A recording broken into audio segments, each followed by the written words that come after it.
Hello, माझ्या ब्लॉगमध्ये तुमचं स्वागत आहे। माझे नाव ज्योती। आज मी बनवणार आहे वांग्याची भाजी न पाणी घालता।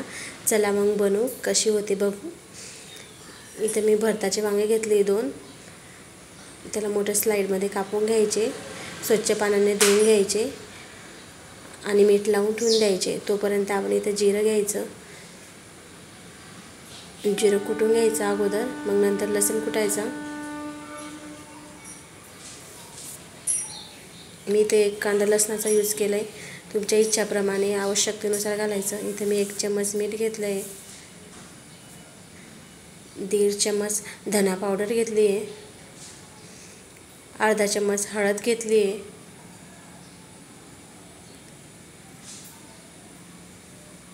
1.5 चम्मच तिखट घेतलं आहे। ही भाजी तिखटच भरपूर छान लागते, तुम्ही तिखटच बनवा, चवीला छान राहते तिखट भाजी।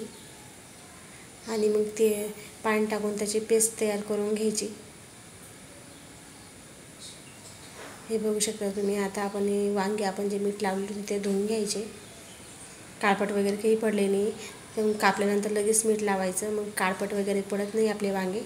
हे बघू शकता तुम्ही, आपले धुणे झाले आहे। मग चला आपण जी पेस्ट केलेली होती आपण ते लावून घ्यायचे।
आता आपली पेस्ट लावून झाली आहे। चला मग आता आपण गॅस पेटवायचा, गॅसवर तवा ठेवू, तवा गरम होऊ द्यायचा, मग त्याच्यावर तेल टाकायचं। इथं 2 पळी तुम्ही तेल घेऊ शकता। तर तेल चांगलं गरम झाल्यानंतर आपण आपले स्लाइडचे वांग्याचे होते ते पेस्ट वगैरे लावून घेतले, त्याच्यावर पसरवून घ्यायचे।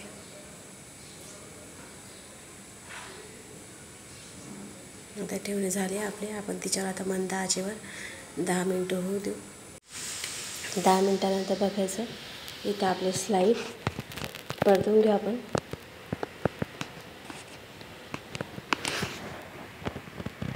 हे बघू शकता तुम्ही कसं मस्तपैकी कलर आला आहे, तेल वगैरे चांगलं सुटतं आहे आणि परतवल्यानंतर दोघीकडनं होतील ते। आणि ही भाजी आपण तोंडी लावायला बनवू शकतो, वरणासोबत, बट्टीसोबत, कशासोबत पण बनवू शकतो। कोरडी भाजी भरपूर छान लागतो, आपण टिफिनवर पण देऊ शकतो।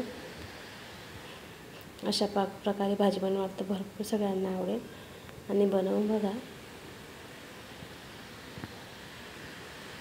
आता आपले परतवणे झाले, आपण अजून आता 10 मिनिटं मंद आचेवर त्याला होऊ देऊ।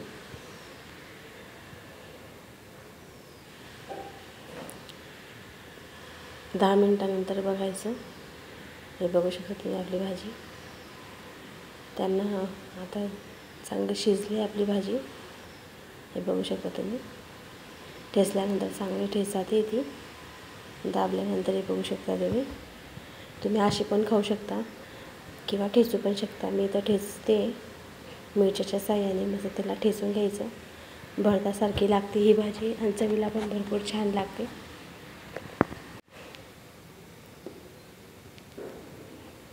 त्याच्यावर 1 चम्मच तेल टाकायचं, आपली भाजी खाली लागायला नको म्हणून आपण 1 चम्मच तेल टाकू नॉर्मली। दिसायला किती छान दिसते ना भाजी, कलर वगैरे छान आला आहे तिला। असं मस्त मॅशर असेल तर मॅशने असं ठेचून घ्यायचं तिला चांगली, किंवा तुम्ही तशी पण स्लाइडमध्ये पण खाऊ शकता।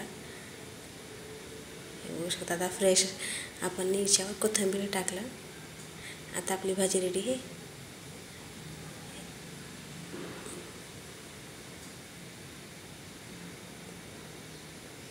हे बघू शकता तुम्ही, कशी छान दिसते ना, खायला पण भरपूर चविष्ट आहे. तुम्ही अशा प्रकारे बनवून बघा. चला मग सर्व करू. माझा व्हिडिओ तुम्हाला आवडला असेल तर लाईक अँड सबस्क्राईब करा. चलो बाय.